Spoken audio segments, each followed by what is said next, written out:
Let's learn how to unblock people on WhatsApp. So welcome back, guys.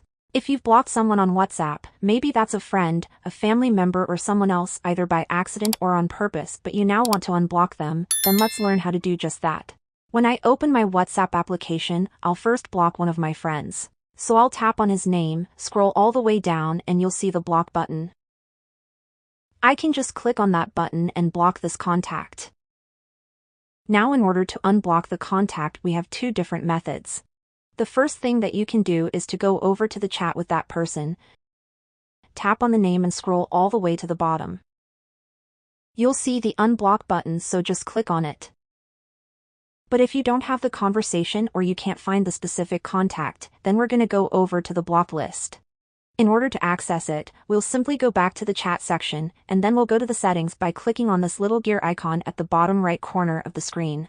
When we open our WhatsApp settings, the next step is to find this privacy option. Open it, and on this page you should see the block list. When we click on that, it's going to show us a list of all the contacts and numbers you have blocked on WhatsApp. If you want to unblock any of them, simply swipe from the right to the left and then tap on Unblock. Our WhatsApp contact will be unblocked and we will be able to send them messages now and communicate with them. And that's it, guys. If this video was helpful, make sure to leave a like on it and I'll see you in the next one.